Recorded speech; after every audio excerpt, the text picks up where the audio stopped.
Bonjour à tous, je suis Émilie du blog Parents Voyageurs. Chaque semaine, on va parler voyage en famille, mais aussi nous allons partir à la rencontre de certaines familles inspirantes. Alors installez-vous confortablement et bienvenue dans ce nouvel épisode. Bonjour les parents voyageurs, j'espère que vous allez bien et que la rentrée des classes se profile bien. En tout cas, moi je suis hyper heureuse de vous retrouver pour la saison 2 du podcast Les parents voyageurs. Je vous avoue que je suis très contente de notre saison 1 parce qu'elle était vraiment riche en émotions. J'ai rencontré plein de parents voyageurs hyper inspirants et visiblement ça vous a plu parce que l'audience était présente, elle augmentait chaque mois. Et du coup, ça m'a donné envie de continuer sur une nouvelle saison. Donc, je vous ai préparé un planning avec des interventions de professionnels, de voyageurs inspirants. Donc, j'espère que ça va vous plaire. En tout cas, j'y mets, comme à chaque fois, tout mon cœur. Donc, en parlant rentrée des classes, j'ai l'honneur de recevoir aujourd'hui Louis. Louis qui est un adepte de la slow life. Effectivement, cette période de rentrée, c'est pas toujours facile de lâcher prise. Souvent, la rentrée, c'est synonyme de changement, bouleversement et donc stress à tout va. Et donc, je pense que Louis est la meilleure personne pour nous parler et en tout cas nous partager ses conseils pour tenter de ralentir. On a déjà abordé le sujet de la slow life, mais je pense qu'il était important de reparler et de redéfinir le concept et sa globalité. Donc Louis nous explique tout ça, nous explique sa propre version et partage ses conseils. Voilà, j'espère que ça vous plaira. Je vous souhaite une belle écoute.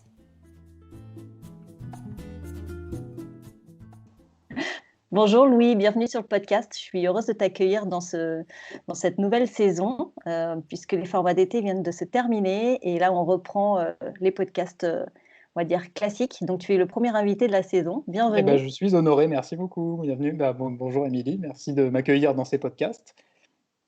Alors Louis, est-ce que tu peux commencer par te présenter? Oui, je m'appelle Louis, comme tu l'as dit. J'ai eu 30 ans là très récemment. Ça fait déjà plusieurs années que je me suis penché sur le phénomène de la slow life. Il y a encore 3-4 ans en arrière, on trouvait difficilement des infos, mine de rien, sur internet, même dans les livres, et cetera. J'étais assez surpris parce que c'est quand même un mouvement qui date des années 80.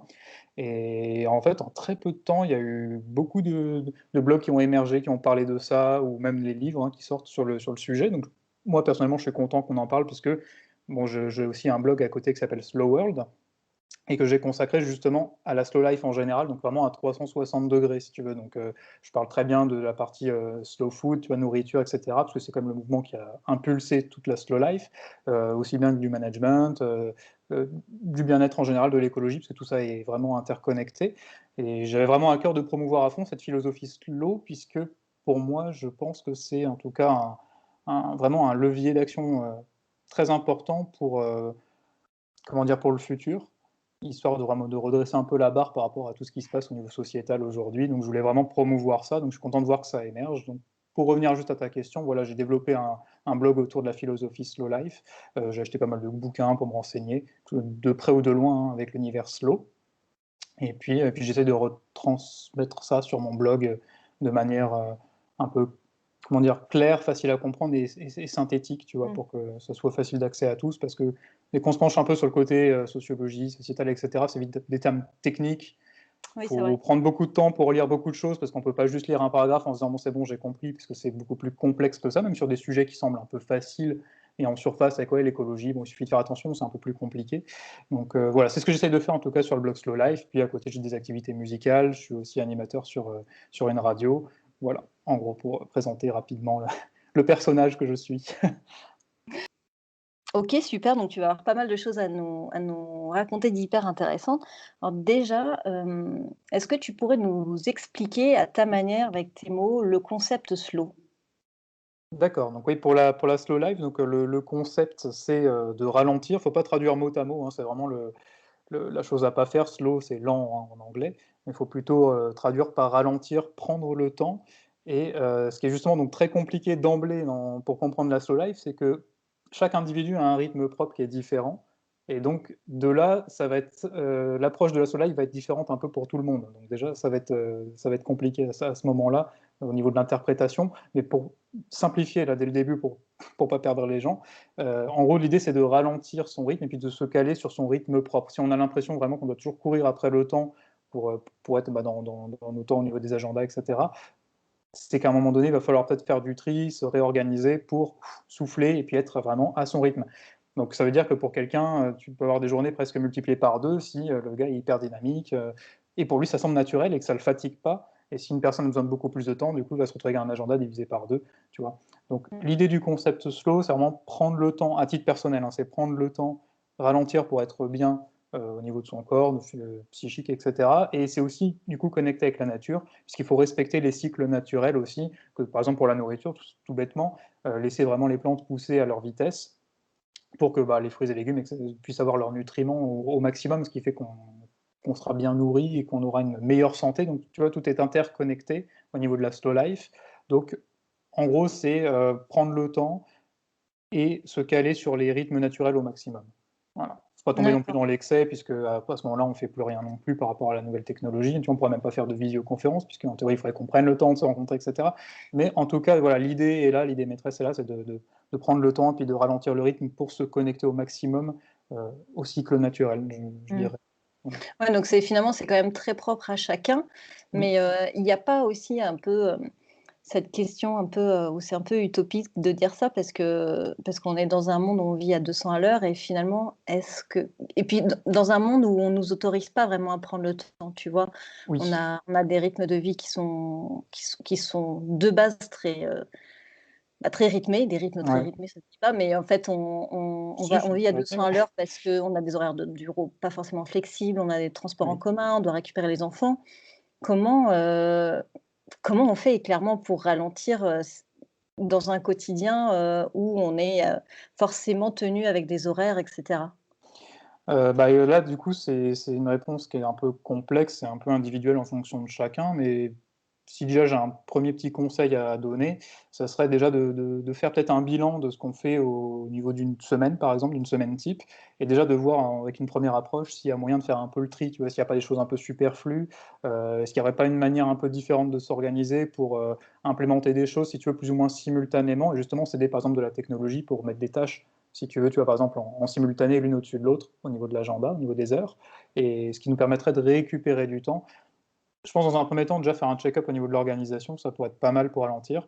Après, je vais faire le mec un peu cliché dans dans ma réponse, mais c'est vrai que dans la société dans laquelle on est, qui est, en l'occurrence une société, capitaliste, faut le dire, c'est vrai que le business model d'une société capitaliste, généralement, c'est toujours de faire plus d'une année sur l'autre, plus, et c'est vrai qu'on se retrouve du coup à devoir suivre ce train de plus, donc il faut qu'on travaille plus, et bon, bah, c'est là où la slow life peut venir peut-être casser ce chemin en, par exemple, augmentant, tu vois, par exemple, la qualité et réduire les quantités. Donc augmenter sa qualité de travail, réduire la quantité de travail, par exemple, essayer de voir si on peut, s'organiser. Alors il y a des boulots qui peuvent le permettre, de tout ce qui est, par exemple, bureautique et cetera. Si on est performant dans notre travail, on peut éventuellement s'arranger pour économiser des heures, négocier peut-être avec son patron si c'est faisable. Je sais que c'est compliqué, hein, mais bon, il y a de plus en plus de patrons, en tout cas, qui sont ouverts à ce genre Mmh. de choses, et bon, après, il y a malheureusement des boulots qui ne peuvent pas se le permettre, comme des boulots qui nécessitent un temps de présence. Par exemple, une hôtesse de caisse, elle ne pourra pas, je veux dire, augmenter sa qualité de travail parce que malheureusement, il y a des Mmh amplitudes mh. d'horaires à respecter. Donc c'est pour ça que c'est très compliqué de répondre à cette question parce que c'est pareil, c'est très individuel Mmh. en fonction de chacun. Mais finalement, il y a aussi un côté, on se donne aussi, beaucoup de choses. Le fait d'avoir l'air occupé, c'est aussi enfin, ça a été aussi un peu tendance. Est-ce que, pour Tu vraiment veux dire pour pardon, mais tu veux dire en entreprise, c'est ça? Ou de manière oui, en entreprise ou même de manière générale, ça fait bien d'être occupé, tu vois? On fait plein d'activités, on fait du sport, on fait des cours de je sais pas quoi, on fait du yoga, enfin, ouais. tu vois? J'ai l'impression qu'on aime bien quand même se dire qu'on est occupé et qu'on occupe notre temps avec des activités et cetera. Est-ce que, du coup, dans la slow life, l'objectif, c'est pas aussi de simplifier et en fait faire du minimalisme aussi un petit peu dans tous les domaines de notre vie? Avoir c'est bête, mais avoir moins d'amis, mais des amis de qualité, avoir, peut-être moins d'activités, mais avoir une passion qui nous tient à cœur. Enfin, tu vois? Est-ce qu'il y a pas cette notion aussi de simplifier sa vie, pour mieux ralentir? Ouais, bien sûr, bah, regarde, finalement, tu reprends ce que je te disais juste précédemment, c'est on va favoriser plutôt peut-être la qualité, plutôt que la quantité. Donc comme tu dis, peut-être avoir des amis de qualité plutôt que une quantité d'amis, sur lesquels on peut pas compter, peut-être qu'ils vont nous apporter des problèmes et cetera. Bon, après, il faut pas non plus encore une fois, il faut faire attention, il ne faut pas devenir, extrême dans son positionnement. C'est toujours un peu dangereux. D'ailleurs, tu parlais de minimalisme. Alors, j'aime bien dire ça à chaque fois que je passe en interview. C'est-à-dire que pour moi, si tu veux, la slow life, ce qui est intéressant, c'est que ça permet de mettre un premier pied à l'étrier, si tu veux, sur tous les mouvements qui peuvent, entre guillemets, paraître un peu extrêmes, tu vois, où les cahiers des charges sont très, durs à appliquer d'un coup. Par exemple, toi, le zéro déchet, du jour au lendemain, devenir zéro déchet, c'est vraiment hard. Mmh. Alors que la slow life te permet vraiment d'aller à ton propre rythme. Encore une fois, tu prends le temps d'aller à ton rythme pour augmenter dans ces domaines, que ce soit par exemple le domaine vegan, tu vois, minimaliste, etc. Toi, c'est dur de devenir minimaliste du jour au lendemain. Mmh. Ce qui est intéressant avec la slow life, du coup, c'est de pouvoir mettre un premier prix comme ça et effectivement de simplifier sa vie, l'épurer et tout doucement, si tu pousses vraiment les curseurs au max, ça va te faire arriver dans ces comment dire, mouvements-là, tu vois, qui sont par exemple zéro déchet, vegan, minimaliste, etc. Mais effectivement, c'est le fait d'épurer, de simplifier sa vie, effectivement, oui, oui, ça rentre tout à fait dans le concept slow life, oui. Ouais, ouais. Mmh, mmh. Oui, c'est ça, c'est qu'on commence à ralentir, on prend le temps de se poser des questions et en Oui, fait, après, il y a d'autres mouvements, en fait, qui viennent se greffer tout naturellement parce que quand on veut se reconnecter à la nature, ben, peut-être que par la suite, la personne va vouloir, diminuer ses déchets et cetera. En fait, c'est un tout finalement, ouais, exact. c'est C'est pas pour ça que je te un disais ch tout à l'heure en introduction, tout est avec la slow life. mmh, C'est ça qui est passionnant, c'est que tout est interconnecté. Tu vois, si tu t'intéresses qu'au mouvement minimaliste, tu vas te retrouver, je vais pas dire bloqué, parce qu'après tu peux te retrouver dans d'autres mouvements, mais il faut toujours aller dans des cases. Alors que le fait d'être dans la case slow life, ça te permet vraiment de faire ce que tu veux, comme tu veux. Alors du coup, ça fait un peu fourre-tout finalement.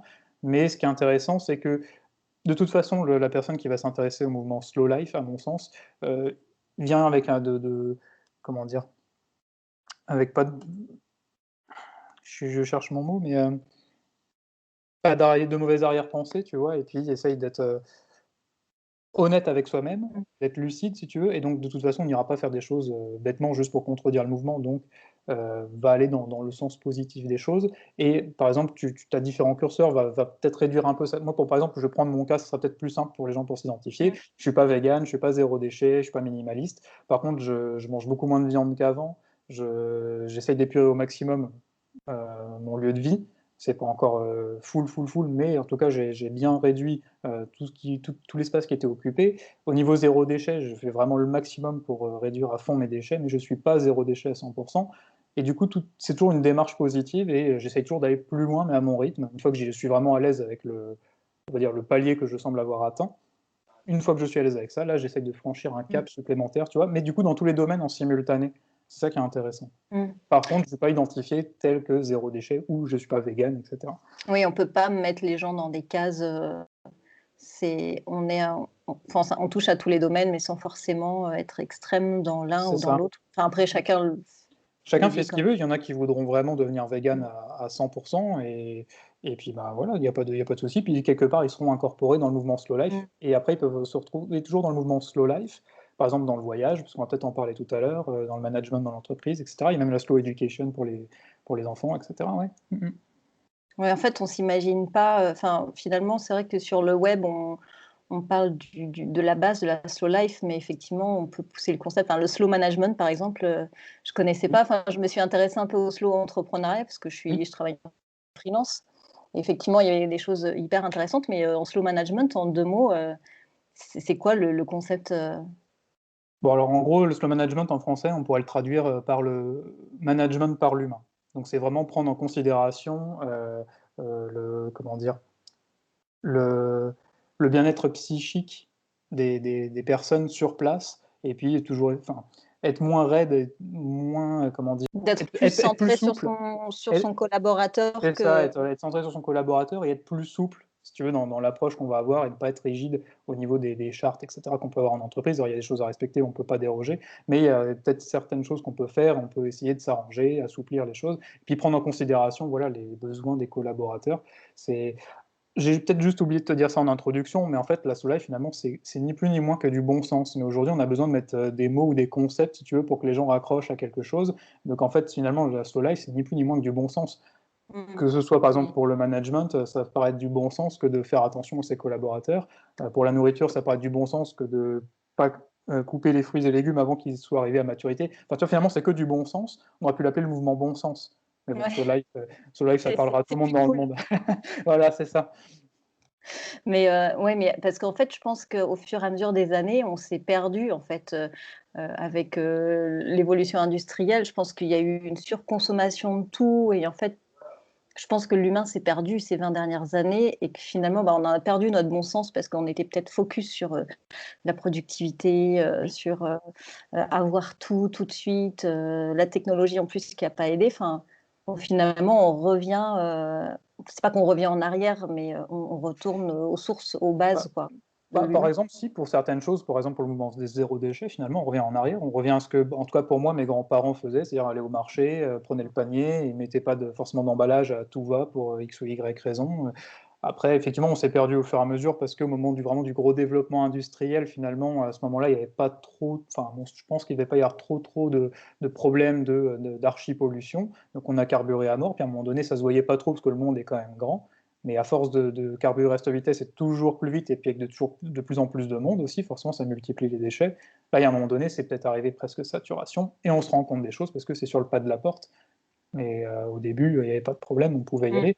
Et pareil, je ne saurais plus te dire quel bouquin j'ai lu, mais bon, dedans, il parlait justement du côté exploitation, par exemple, des ressources, donc toujours plus, toujours plus. Au début, comme le monde pour les gens semblait infini, ils pouvaient exploiter sans se poser de questions, sauf qu'on s'est rendu compte que le monde était fini, et faire du toujours plus dans un monde fini, à un moment donné, ça ne peut pas marcher. Donc effectivement, on s'est perdu là-dedans parce qu'on pensait qu'on aurait toujours tout à profusion, ce qui n'est pas le cas. Et là, on est obligé de faire marche arrière quelque part, ou en tout cas de changer, on ne va pas avoir le choix, qu'on le veuille ou non. On va se retrouver, en tout cas, je pense, face à une problématique à un moment donné, si on ne prend pas conscience de tout ça, quoi. Mmh. Et c'est comme ça que je te disais que pour moi, le mouvement Slow Life peut être un sacré levier, une très très belle opportunité pour avancer dans le futur, parce que si on Mmh. continue en tout cas comme on est là aujourd'hui, ça semble un peu complexe. Ouais, ça semble complexe, mais à la fois, est-ce que l'humain n'a pas besoin de qu'on lui impose quelque chose parce qu'il est finalement pas vraiment capable de s'imposer lui-même?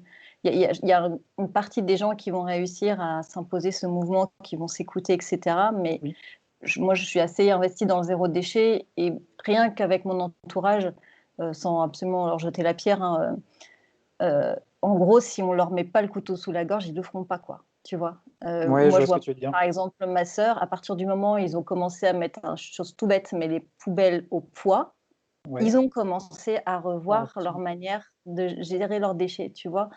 Et est-ce que finalement l'humain peut s'auto-raisonner comme ça ou est-ce qu'il faut à un Bah, moment donné enfin, un couperet, enfin quelque chose qui les oblige finalement? écoute, rapidement comme ça, pour répondre à ta question, moi je vois 4 possibilités. Tu as celle que tu viens de dire là, j'en oublierai peut-être, hein, parce que là, comme du coup les questions je les connais pas, je te Mmh. donne ça comme ça. Il y a ce que tu dis là, le fait d'avoir le couteau sous la gorge, je trouve ça dommage, mais effectivement ça, comme tu dis, ça marche pour certaines personnes, hein. Tu as aussi des gens qui, une fois qu'il y a une loi, le but c'est de la contourner ou de s'arranger pour magouiller. Tu as l'autoprise de conscience, donc là c'est les gens qui vont comprendre par eux-mêmes, et cetera. Heu, je pense que une fois que tu as aussi les problèmes sur le pas de ta porte, tu vois? C'est un peu comme dans les films catastrophes, quoi. Les gens, en fait, finalement, se disent: «Ah merde, faudrait peut-être, qu'on réagisse», mais une fois que le problème est trop ancré, limite, pour trouver une solution. Et puis après, tu as peut-être la 4e solution, c'est celle que moi j'essaye de prendre, si tu veux, avec le blog, Slow World, c'est, de raisonner les gens et puis de quelque part piquer un peu là où ça fait mal, tu sais? Et bah, toi qui, par exemple, pour le coup, t'adresses vraiment aux parents, par exemple, le levier, je pense, pour ces gens-là, c'est de parler de leurs enfants. Est-ce que tu as envie de laisser une planète, vraiment dégueu à tes enfants? Est-ce que tu veux qu'ils se nourrissent de à moitié rien ou respirer de l'air qui soit archi pollué? Ou trouver de l'eau, faudra faire 2 500 kilomètres pour, peut-être trouver de l'eau claire qui de toute façon sera, gardée par les, multinationales et cetera. Et je pense qu'à un moment donné, il faut piquer là où ça fait mal, et le souci, c'est qu'on est dans du trop politiquement correct, et comment dire? Et faire prendre conscience aux gens, tout gentiment, ça marchera pas. Et donc Mmh. effectivement, les deux choses, qui marchent principalement, c'est ou menacer, ou vous mettre, comme tu dis, le couteau sous la gorge, ou alors attendre que ça pourrisse, ça pourrisse. Mais le problème, c'est qu'une fois que ça sera trop pourri, Ouais, Je ça sais c'est pas comment on compliqué. fera parce que c'est un peu le concept, tu sais, du gâteau trop cuit dans le four. S'il est trop cuit, ça va être compliqué de remettre les ingrédients un peu plus, comment dire, frais pour que le gâteau Mmh. soit bon. Une fois que le gâteau est cramé, c'est terminé. Mais la planète, ça va être pareil. Si à un moment donné la planète est cramée, il faudra pas venir pleurer. Ça me semble compliqué de faire autrement. Donc j'essaie de, c'est toujours un peu de manière détournée à faire prendre conscience comme ça en piquant un petit peu et sans faire culpabiliser les gens, mais en tout cas, je pense que c'est pour moi Mmh. actuellement le meilleur moyen peut-être de faire prendre conscience, sans être dans le côté, ouais, faut mettre le couteau sous la gorge. Mmh, mmh mh. Malheureusement, je suis d'accord avec toi, c'est très compliqué, hein. Moi-même hein, avec mon entourage, c'est bon, tout le monde te dit: «Oui, oui, oui, oui, tu as raison», mais quand il s'agit de passer à l'action, il y a plus grand Oui, monde. c'est ça. Mais même, dans mon entourage, j'ai pas forcément le «oui, oui, tu as raison» en plus. C'est Ah, souvent j'ai c'est plus de chance que ou alors toi. ils me disent, «Mais si, c'est bien ce que tu fais Émilie et mais tu sais, ça change pas grand-chose quoi, c'est une goutte d'eau». Bah, je dis: «Oui, mais au fur et à mesure, bah, on sensibilise d'autres personnes, puis d'autres C'est personnes en fait». ça, le souci, c'est que les gens sont déjà abattus, si tu veux, parce que, Mmh c'est vrai qu'on est, mh. 7 ou 7 milliards, je sais pas combien d'humains sur terre, donc ils se disent: «Ouais, mais bon, je suis tout seul à faire le truc». Le problème, c'est que si tout le monde se dit ça, effectivement, Ouais. ça bougera pas des masses, mais Mais on arrive quand même à impulser, enfin, il y a quand même enfin, j'ai des amis qui ont bien entamé la démarche et qui, si je leur avais pas fait découvert ce mouvement-là, ils auraient pas commencé la démarche et au final, il y a quand même quelques personnes qui sont touchées, donc ça vaut la peine quand même d'en parler et de quelque part se battre, pour ses convictions, sans entièrement. forcément dire, ben, oui, la multinationale, elle pollue, 1000 fois plus que moi et même si mon action, elle est minime par rapport à eux, bah, ça vaut quand même le coup de se battre, quoi et ça, il y a beaucoup de gens qui ont du mal à le comprendre, en Mmh fait. mh. Ouais, bah, après, bon, bah, par exemple, juste pour rebondir là-dessus, on parlait tout à l'heure de faire un check-up, bah, par exemple, pour ça, au niveau des actions, c'est peut-être faire aussi un bilan de où tu mets ton argent. Est-ce que tu le mettrais pas plutôt chez des producteurs locaux, qui ont vraiment leur ferme sur place, où tu vois que c'est bien eux et pas des produits importés d'on ne sait pas où, mais qui font vraiment pousser chez eux, dans leur ferme et cetera, tu vois? Il y a des choses qu'on peut faire, donc tu fais une bonne action en assainissant un peu ton mode de vie, mais en plus, au niveau de tes dépenses, tu vas mettre l'argent là où c'est plus intelligent. Mmh. Bon, après chacun fait ce qu'il veut, mais en tout cas, il faut en parler et je pense que justement, c'est là où le mouvement slow life est intéressant, à mon sens, c'est qu'il y a sûrement une partie des gens qui sont déjà abattus d'avance, parce que c'est ce que je te disais tout à l'heure. Tu vas lui parler de zéro déchet, tout de suite, il va se voir dans une maison en bois avec, des Oui. bocaux, tu vois? Et du coup, ça fait tout de suite peur et tu as pas envie de t'y mettre. Alors que, avec la slow life, il suffirait par exemple juste de dire: «Bon, bah, à partir de maintenant, je change un truc, c'est-à-dire que je vais changer ma brosse à dents, je vais prendre par exemple une brosse à dents en bambou, en bois ou quelque chose de beaucoup plus écolo». Tu te dis, si on est 7 milliards à faire ça, tu as 7 milliards de brosses à dents en plastique en moins par an, en ayant changé une seule fois, ta brosse à dents dans Mmh. l'année, sachant que tu Mmh. changes, combien? 4-5 fois peut-être? Tu imagines? Donc après tu fais 7 fois 5, 35 milliards de brosses à dents en moins si tout le monde fait ça et on a Mmh. fait qu'un geste. C'est-à-dire, tu as juste pris la brosse à dents d'à côté et tu as rien changé encore à Mmh. ton organisation Oui, c'est et énorme, en comme fait. quoi un geste, si 7 milliards de personnes le font, ça peut être puissant. Mmh. Tout à fait. Et donc du coup et on parlait donc tout à l'heure de la slow life qui touchait, tout un tas de domaines. Donc Oui, toi tu fais de la slow food apparemment. Est-ce que tu fais du ouais. slow travel? Parce qu'on va finir par parler voyage. Oui, Est-ce j'en que vois tu déçu sinon ça n'en parle pas. ouais, Oui, oui, après c'est un tout, mais effectivement, c'est quoi toi ta vision du voyage, aujourd'hui dans le cadre de ta vie, slow? écoute, ce que j'aime beaucoup, moi, c'est découvrir l'univers vraiment local. C'est-à-dire quand je vais dans un pays, j'ai pas forcément envie de manger quelque chose que je vais retrouver en France, par exemple, ou, heu, ou aller dans des coins où ça parle français ou anglais dans les gros coins touristiques. J'aime bien, tu vois, de vraiment découvrir des choses où je me dis: il y a presque que moi, entre guillemets, tu vois, qui ai découvert ce chemin-là en tant que touriste et cetera. Donc ce que j'essaye de faire au maximum, pareil, je le fais pas à 100 de mes voyages, mais j'essaie vraiment de le faire au maximum, c'est, tu vois, par exemple, de loger au maximum chez l'habitant. Alors tu as beaucoup de sites, on a le plus connu, hein, qui est Airbnb, mais par exemple, quand je suis allé à Copenhague, j'ai dormi chez une habitante. Le site, c'était, je crois, B&B ou Bed and Breakfast, je sais plus et bon, bah, voilà, bah, j'ai logé chez l'habitant dans un appart où tous les voisins sont des, résidents de Copenhague, en l'occurrence et puis après, bah, de me promener en ville, je prends vraiment le temps, je passe pas par les tours opérateurs, j'essaie vraiment de tout faire par moi-même. J'essaye de préparer un peu pour avoir un cadre, mais pareil, me laisser vraiment porter ou un peu à l'inattendu. J'ai pas comment dire? Un agenda rythmé en me disant: «Voilà, Mmh. de telle heure à telle heure, je dois faire ce musée, telle heure machin».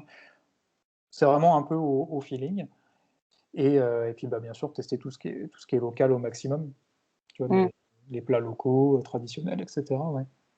Est-ce que, du coup, tu voyages différemment dans le sens où, par exemple, est-ce que tu bannis les city trips, de ta vie? Enfin, de ta vie, de ta manière de voyager? Est-ce que tu dis: «Maintenant, je pars au moins minimum une semaine», par exemple, ou, «J'allonge ma durée»?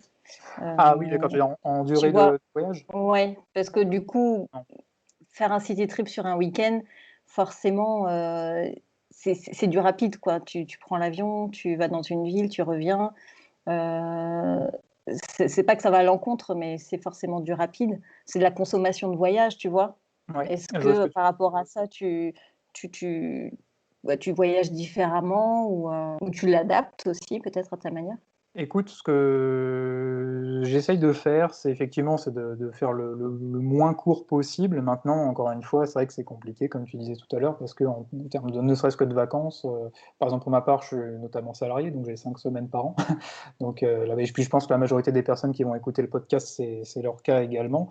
Ce Oui. que j'essaye par contre de faire, effectivement, c'est pas sur un week-end, pour le coup, c'est vraiment trop court. Même moi, je serais au-delà de ça, je serais frustré personnellement d'aller juste une journée et demie au maximum, tu vois, dans une ville. Donc ce que j'essaye de faire, c'est de, tu vois, de poser, soit par exemple jeudi, vendredi, ou alors vendredi, lundi, et cetera. Puis essayer de prendre les, tu vois, les transports les plus éloignés, c'est-à-dire partir le plus tôt possible le matin, genre 6 heures, et puis repartir le dernier jour, je sais pas, 23 heures, Mmh. quelque chose comme ça. Voilà, histoire d'avoir le maximum de durée sur place. Pour l'instant, j'en suis pas non plus à une étape de bannir de ma vie. Comme je dis, puisque le mouvement slow, bah, tu vas à ton rythme. J'essaye de faire le max pour limiter l'impact touristique, si tu veux, que je peux avoir moi sur le monde.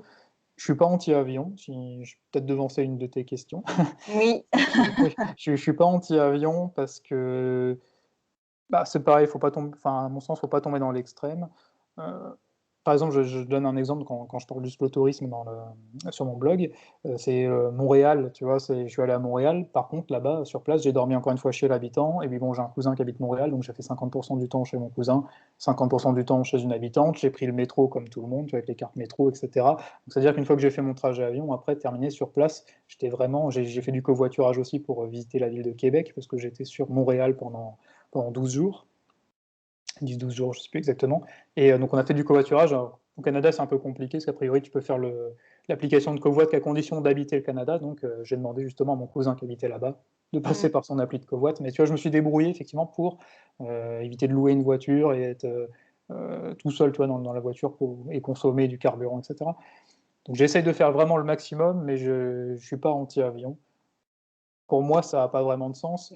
Et je vais peut-être bifurquer encore sur un autre sujet, donc je ne vais pas aller plus loin, mais Vas-y, vas-y. tu vois, moi, je suis pas hyper fan du tout électrique, par exemple, tu vois? Parce que ça pose d'autres problématiques. C'est vrai que sur le papier, ça fait c'est bien, on n'émet pas de carburant, mais faut savoir aussi comment est extrait, tu vois, tout ce qui est le lithium, et cetera. Les batteries, on peut pas les recycler, comment est produit l'électricité. Je suis pas certain finalement, tu vois, sur le cumul que, le full électrique soit forcément plus écologique que le carburant, le mécanique. Voilà. J'avoue que j'ai pas étudié la question, donc je peux pas avancer de choses, mais en tout cas, la question Mmh. mérite de se poser. C'est pour ça que je suis pas non plus anti-avion, parce que c'est trop facile de dire ça émet enfin, des déchets, si tu veux, physiques, qu'on voit, et donc tout de suite, c'est la méchante chose à abattre. Oui.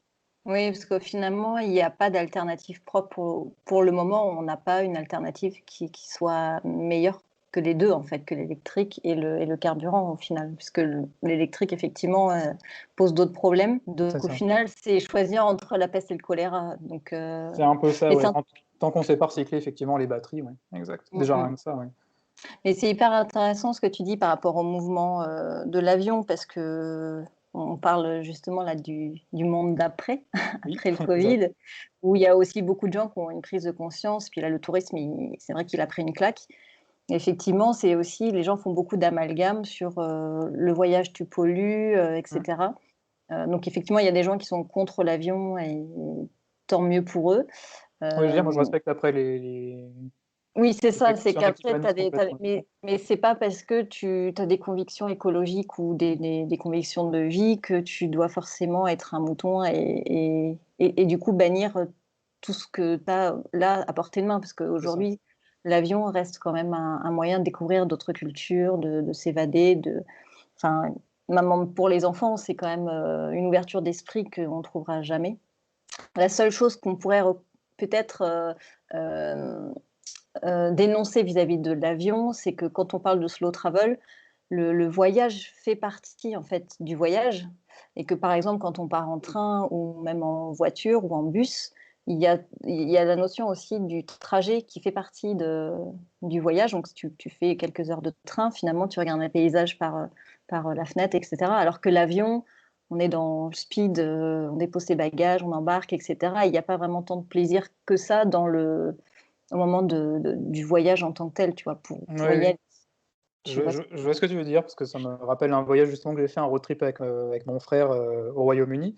Donc là, ça raccroche l'univers du slow travel, puisqu'on a dormi pour quasiment toutes les destinations chez des amis à lui, parce qu'il est dans un enfin, il était dans un conservatoire, il a fini. Et coup de bol, c'est un conservatoire un peu international, donc il a des amis enfin pas en Écosse, mais en Angleterre, en Irlande et en Irlande du Nord. Et puis lui, il habitait en Écosse. Il n'y a qu'au Pays de Galles où on a logé dans un guest house où c'était une maison qui était aménagée pour qu'on puisse dormir à plusieurs dedans, etc. Et en fait, puisque tu parles du trajet en bus, etc., on est parti justement de Glasgow en bus de nuit jusqu'à Oxford en Angleterre. Donc on a traversé tout le Royaume-Uni du nord au sud en bus. Et effectivement, ça nous a laissé pas mal de souvenirs, parce que comme c'était de nuit, il y avait des mecs qui étaient un peu bourrés dans le fond. Enfin bref, et donc c'est quelque chose qu'on ne trouvait pas forcément effectivement dans l'avion. Ouais, après, encore une fois, c'est pareil, c'est que c'est difficile quand tu as peu de temps, tu sais, pour voyager. Donc l'avion, pour moi, reste quand même une bonne chose, tu vois, quand tu n'as pas le temps de poser trop de jours. C'est sûr que si tu fais un tour du monde, par exemple, tu te prends un an et demi pour voyager, Mm. c'est sûr que tout ce que tu peux faire en transport en commun, tu vois, terrestre, qui va tranquille, etc., ça peut être beaucoup plus sympa, effectivement, que cramer toutes les étapes en une fois avec un avion en 2 heures. Maintenant, encore une fois, quand tu as 4 jours, tu vois, pour faire un week-end quelque part, Ouais, tu vois, c'est... si tu fais déjà 15 heures de bus pour y aller, 15 heures de bus pour retour, Ouais. ça suffit. Après, si tu veux, bon là c'était un peu original le truc qu'on avait eu pour le bus de nuit au Royaume-Uni. Maintenant, finalement, quand tu es dans le train ou dans le bus, tu restes dans un cockpit si tu veux. Oui, ouais. Oui, tu regardes le paysage par la Oui, fenêtre. mais si c'est de Finalement, nuit, ouais. c'est ça, tu vois. Ou même en journée, finalement, ok, tu vois le paysage, mais bon, tu l'as vu, quoi. C'est tout. Mm, mm. Ouais, après, Ça, c'est c'est vrai que l'appréciation de chacun, je pense, tu vois. ouais, c'est ça. Et puis après, ça dépend aussi des parents qui ont des enfants, des grands, des petits. Oui. Les parents qui ont des petits-enfants, ça va être insupportable de passer 10 heures dans un train. Par contre, quand on a des ados ou des enfants un peu plus grands, où du coup, on va pouvoir jouer, passer du temps avec eux, ça va être plus agréable. Donc, effectivement, il y a plein de paramètres qui rentrent en compte par rapport à ça. Et pour clôturer le côté voyage, Oui. euh, par rapport au voyage que tu as pu faire, est-ce que tu as remarqué un pays où c'était plus propice de vivre en slow life ou pas? Écoute, la première réponse là que j'aurais en tête, c'est oui, parce que j'ai fait Copenhague, qui est plusieurs fois, je crois, élue capitale verte européenne, etc. C'est vrai qu'ils font beaucoup, beaucoup, beaucoup d'efforts, tout ce qui est en aménagement de pistes cyclables, etc. Après, je me suis pas assez penché, si tu veux, sur tout ce qui se fait au niveau sociétal dans les pays où je vais pour te donner une Mmh. réponse vraiment Et dans définitive. toi, ce que tu as vécu, s'il y avait un pays où au-delà de Mon- s'informer. mon- ouais, le Montréal, enfin c'est pas du coup, enfin, c'est le Canada, c'est très grand, mais Oui. effectivement, ouais, Montréal effectivement est aussi très propice à ça. Ils sont vachement, comment dire, ils se sentent très concernés par l'écologie. Ils sont très souvent en avance sur nous, hein. Par exemple, eux, je me rappelle chez mon cousin, il y a carrément une poubelle aussi tu sais, de tri sélectif avec les pots, etc. Enfin là-bas, c'est dans leur culture de faire tout ça, hein, si je dis pas de bêtises. S'il y a des commentaires sous les podcasts, qu'ils n'hésitent pas à me corriger s'il y en a qui sont de là-bas, mais en tout cas, c'est ce que j'avais cru comprendre, c'est qu'ils Mmh. sont vraiment très concernés par ça. Tout ce qu'ils peuvent faire au maximum, ils le font, quoi. Mmh. Alors après, attention, hein, je te parle de ça, c'était en 2013, donc depuis ça a peut-être changé les mentalités, mais Des- je pense Ça a pas. peut-être évolué en mieux Ouais. d'ailleurs. Ben, j'espère, pour eux, ouais. Et toi, on va revenir sur toi. C'est un peu décousu, mais Ouais. voilà, c'est le but. C'est une Ni- discussion. Niveau taille. Qu'est-ce qui a été le déclic chez toi pour changer de vie et passer ta vie en mode slow life? Écoute, c'est tout simplement en reprenant mes études parce que j'avais arrêté un bac+2, j'ai commencé à travailler et cetera, puis j'avais envie d'aller plus loin dans les études, donc j'ai refait un bachelor puis un master et c'est, si je te dis pas de bêtises, dans un de mes cours justement de management, de master 1, où ils ont vraiment évoqué sur une ligne, c'est-à-dire sur un bouquin énorme de cours, ils ont évoqué une ligne et ils ont parlé du slow management. Ils ont juste mis ça comme ça, ils l'ont jeté, hop, dans un cours en disant: «Ça existe, merci, si vous voulez renseignez-vous». Comme je suis assez curieux de nature, je me suis dit: «Bon, bah, c'est quoi?» parce que je connaissais pas du tout et j'ai commencé à m'enseigner donc à la base sur le slow management et c'est là où j'ai découvert justement la philosophie slow et cetera, bah, avec, quelques difficultés quand même, parce que comme je te disais, il y a encore ne serait-ce que 4 ans en arrière, il y avait pas tant d'infos que ça Mmh. disponibles sur internet, un peu plus sur les sites anglais, mais en site français très peu et puis en fait, c'est comme ça que j'ai mis le nez dans le mouvement slow en général et en fait, si tu veux, pour moi, ça me je cherchais, tu vois, quelque chose où les gens pouvaient se raccrocher à un concept, justement parce que ça fait des années que je me dis: «Mais on va droit dans le mur, la façon dont notre société est foutue», en tout cas pour les sociétés très développées et c'est difficile de convaincre quelqu'un sans avoir de concept, si tu veux et puis en fait, en mettant le nez là-dedans, je me dis: «Putain, mais c'est ça, en fait, la solution». C'est le Mmh. côté où on t'oblige pas à aller toujours tout de suite dans l'extrême, mais tu peux prendre ton temps, ça concerne tous les sujets, c'est lié au bien-être, à l'écologie et cetera, au même, Mmh. comment dire, aux relations humaines et cetera et donc là, je me suis dit enfin, je sais pas, j'ai eu un petit éclair en me disant: «Tiens, c'était ça que je cherchais pour pouvoir l'expliquer aux gens» et c'est comme ça finalement que j'ai été concerné par le mouvement Slow Life. Je l'étais avant, mais sans avoir le concept, si tu veux, en Ouais. fond et Ouais, c'est donc du coup, le concept, il t'a parlé tout de suite, quoi? ouais, pour moi, j'ai dit: «Putain, c'était ça que je cherchais depuis toujours». Et enfin depuis toujours, depuis un bon moment et puis c'est pour moi, c'est une évidence que ça sera en tout cas le premier gros levier. Il y aura peut-être d'autres choses par la suite qui seront évoluées tout ça, mais en tout cas actuellement, je pense que le premier gros levier, c'est le mouvement slow, je pense. Donc c'est comme ça que j'ai mis le nez dedans, que je me suis tout de suite senti concerné et c'est de tout de suite, j'ai donc acheté, je te dis, dès que je pouvais des bouquins sur le sujet, j'ai, je sais pas, au moins une quinzaine de livres, je n'ai même pas encore tout fini. Je les ai en référence d'ailleurs sur mon site, il y en a qui sont intéressés pour les lire et et puis c'est comme ça que je me suis renseigné sur le Mmh. sujet, que j'ai et vraiment et tout accroché à 100%. et tout de suite, tu as actionné, sur des choses de ta vie? Ça où tu as eu un laps de temps, pour digérer toutes ces infos, et comment ça s'est passé, en fait, la mise en pratique? Bah, Tu finalement, t'en c'était il y a pas j'ai pas senti de rupture si tu veux, dans le sens où, bah, comme je te disais tout à l'heure, c'est tellement du bon sens. Donc quelqu'un qui fait les choses honnêtement, avec, discernement, avec lucidité et qui vit avec le bon sens en lui, de toute façon, il sentira pas nécessairement de grosses différences, sincèrement. Mmh. Après, je Oui, c'est une tout dépend du continuité, ouais, oui, c'est ouais. ça, c'est une continuité du bon sens donc si on est né dans du bon sens quelque part, si j'ai vous avec ça en tête, il y aura pas de rupture brutale. Il y a la seule chose qu'il y aura, c'est éventuellement, le fait d'aller plus loin, tu vois, dans les démarches. Mmh. Voilà. D'accord et pour, heu, pour conclure, en fait, ce podcast, on pourrait en parler pendant des heures. Ouais, je Là, on pensais va pas que j'allais arriver, tenir autant, mais bah, il oui, y a plein de choses à dire parce qu'il y a tellement plein de sujets qui sont parallèles et tout se regroupe finalement. c'est ça. Là, on va rentrer en période de rentrée des classes, qu'on soit parent ou pas, la période du mois de septembre, c'est quand même une épreuve. On est rempli de nouveaux objectifs, alors les parents sont submergés parce que l'école, reprise des activités des enfants, c'est très dense Même et puis reprise pour les aussi du personnes boulot, hein. reprise du boulot aussi et puis quand on n'a pas d'enfants, on se donne des objectifs, on est plein de bonne volonté, Ouais, heu, mais du coup, on peut se perdre aussi dans tous ces objectifs de vie et bah, tout ce rythme trop, rapide. Qu'est-ce que tu pourrais conseiller, justement pour, voilà, faire en sorte de passer une rentrée sans stress, commencer à ralentir déjà, enfin prendre des nouvelles habitudes, là déjà dès la rentrée? dès maintenant, ouais. Bah, comme je te le disais avant qu'on prenne le podcast ou peut-être que ça sera dans le podcast, je sais pas, mais bon, moi, à titre personnel, je suis pas parent, donc voilà, que les parents, ne s'inquiètent pas si je donne des choses qui sortent un peu comment dire? Pour le coup, du bon sens, pour quelqu'un qui aurait des enfants. Je vais essayer de me rappeler par rapport à mes parents, mais en fait, finalement, c'est reprendre un peu ce qu'on disait là tout au long du podcast, c'est pas forcément vouloir courir à faire trop de choses, il y a pas besoin de s'auto-mettre la pression, souffler un coup, heu peut-être il faudrait commencer, moi c'est ce que je pense en tout cas, c'est commencer d'abord par revoir son organisation, vraiment.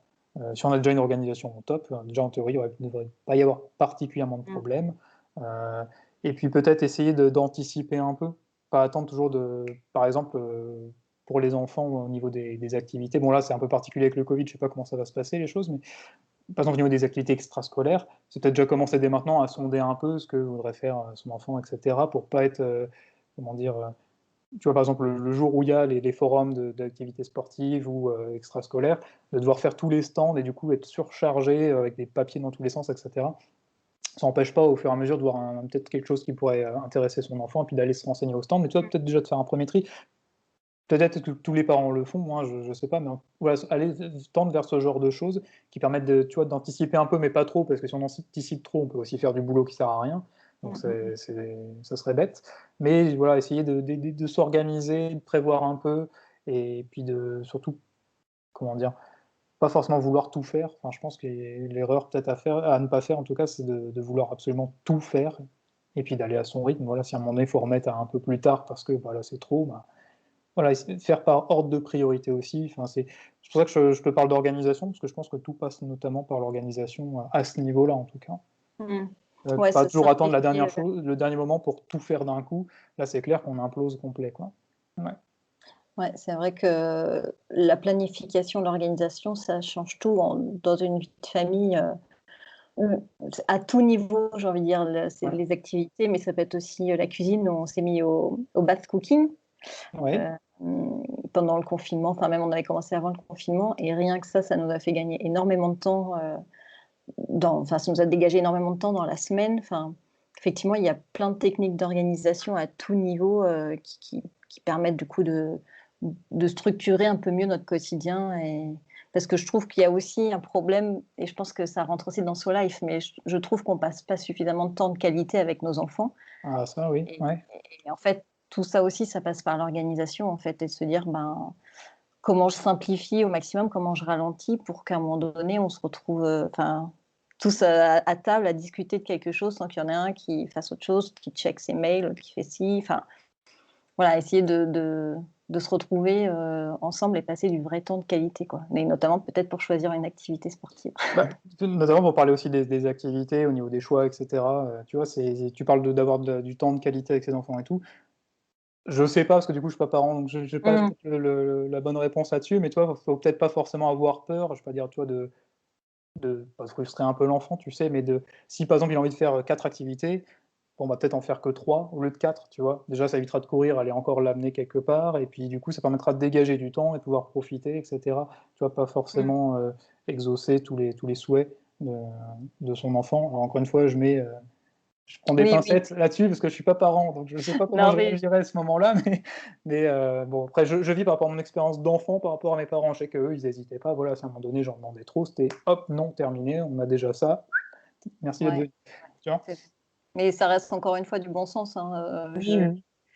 Nous, on n'est pas encore trop dans la phase d'activité, mais c'est effectivement quelque chose sur lequel on va tendre, quoi. Limiter les activités Parce que pour je éviter. pense que qu'en tant que parent, tu as vraiment envie de faire plaisir au maximum à ton enfant, donc Ouais, forcément, tu as envie de pouvoir répondre à toutes ces demandes, si je puis oui. dire. Donc, forcément, il y a un moment donné, il faut peut-être, malheureusement, sur le moment, ça va être un peu de déception, et cetera, mettre une barrière, tu vois, pour limiter le nombre de Mmh. choses qu'on va valider.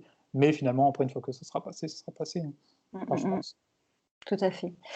Juste une, dernière question. T'inquiète, c'est pas de souci. Pendant le confinement, en fait, on s'est tous retrouvés chez nous. Oui. Est-ce que, tu penses que ça aura un impact, par la suite? Est-ce que tu penses qu'il y a eu une réelle prise de conscience sur le fait d'être restés chez nous, justement d'avoir passé du temps avec nos enfants, de travailler de la maison, donc tout réorganiser, en fait, notre environnement? Tu penses que ça a apporté quoi, en fait, à notre société, aujourd'hui? Bah, sur le moment, ça avait l'air quand même bénéfique parce qu'on voyait pas mal de choses sur les réseaux sociaux, des gens qui disaient: «Ouais, on se rend compte que finalement on passait pas assez de temps avec nos proches». Alors ça veut pas forcément dire du tout pour le coup du temps physique parce qu'on était tous plus ou moins enfermés chez soi, mais au moins de prendre le temps de prendre des nouvelles, de faire des visios, et puis de pouvoir se revoir au moins, même si c'est en virtuel. De se rendre compte que finalement, bon, le travail c'est sympa, mais en tout cas pour ceux qui ont une famille, je pense que c'est là où on a pris aussi conscience que le temps de famille est vraiment important. Maintenant, il y avait le moment de l'émotion sur le temps T et cetera, puis là, il y a vite le retour à la réalité. Puis bon, avec toutes comment dire, toutes les évolutions là, sociales, économiques, etc., qui arrivent, forcément, du coup, on se remet un coup de pression en disant ouais, mais faut pas perdre mon travail, etc. Donc en fait, j'ai l'impression que ça fait aussi une grosse rupture d'un coup, avec la prise de conscience, mais elle a été tout de suite bâchée, si tu veux, avec attention, faut. Les entreprises, c'est compliqué, etc. Il va falloir se réinvestir à fond pour éviter de perdre son emploi, ce qui est aussi voilà, important, il faut le dire. Donc j'espère que c'est juste temporaire, le temps que effectivement les choses reviennent un peu à la normale, et puis qu'après les gens n'aient pas oublié ça.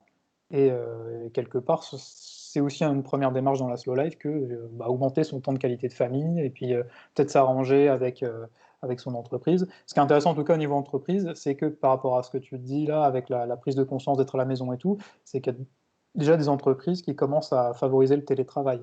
Même si c'est que, par exemple, 2 jours dans la semaine, j'ai un ami, c'est ça en l'occurrence, c'était interdiction formelle de faire du télétravail, machin. Puis au moment où il y a eu le Covid, bon bah là, ils ont dit bon bah faites du télétravail. Et depuis que ça a repris, ils ont coupé la poire en deux. Ils ont dit vous venez 3 jours en entreprise et vous êtes 2 jours en télétravail. Et c'est un C'est gain super. de qualité de vie qui est phénoménal parce que quand tu as ne serait-ce qu'une demi-heure de trajet matin et une demi-heure le soir, ce qui fait 1 heure par jour, tu as 2 heures par semaine. Fois 4 semaines, ça fait 8 heures. Donc déjà, rien que sur un mois, tu as quasiment économisé une journée de travail, rien que dans les transports. Ouais, pour Tu vois, tes et, loisirs, ouais, c'est dingue, hein. ouais, Mais c'est bien que les entreprises, elles aient aussi joué le jeu, parce qu'ils auraient très bien pu dire maintenant le télétravail c'est terminé. Et c'est bien qu'elles aient joué le jeu et se dire bah on continue bah là, le problème, comme c'est ça. que, pour rebondir sur ce que tu disais, c'est que pour l'instant, j'ose espérer que non, mais il y a sûrement une partie des entreprises qui jouent le jeu aussi parce qu'on l'impose, tu vois, par rapport aux règles sanitaires, etc. Mm. Donc, elles se sentent obligées de le faire. J'espère effectivement que par la suite, Ouais, que ça elles va. vont garder ce côté souple, justement, de dire, bon, bah tiens, finalement, si les employés sont plus heureux et plus productifs, bon, bah, tant que le travail est bien fait et fait, Mm, mm, mm. Oui, je- c'est ça, c'est une ouverture, on n'est plus sur le présentéisme, mais on est sur de la qualité de travail et c'est un gros ça change phénomène, tout, ça, quoi. dans notre Ouais, société, le ouais. présentéisme, C'est un ça fait gros mal aux problème. entreprises. Merci beaucoup Louis de m'avoir accordé du temps, c'était hyper intéressant. Bah, merci à toi pour l'invitation. Et puis, bah, au plaisir si tu veux venir nous parler de tes avancées, tes découvertes, des nouveaux sujets, il y a pas de souci, la porte du podcast est ouverte. Ok, bah, c'est gentil. Merci beaucoup. Merci Louis, ciao. Ciao. J'espère que ce nouvel épisode vous aura plu et que maintenant vous saisissez bien le concept de la slow life et tout ce qui tourne autour. Moi j'ai trouvé ça vraiment très très intéressant, même si on s'éloigne un peu du sujet principal du voyage. Je trouve que c'est intéressant d'inviter des professionnels et des adeptes de ce type de concept. Ça nous amène toujours à réfléchir sur notre manière de vivre au quotidien. Donc j'ai trouvé ça très intéressant. Et si vous aussi vous avez trouvé ça intéressant, n'hésitez pas à laisser 5 étoiles sur votre plateforme d'écoute et un petit commentaire. Ça permet de booster la visibilité du podcast. Voilà, en attendant la semaine prochaine, je vous souhaite une belle semaine et je vous dis à mercredi prochain. Ciao ciao.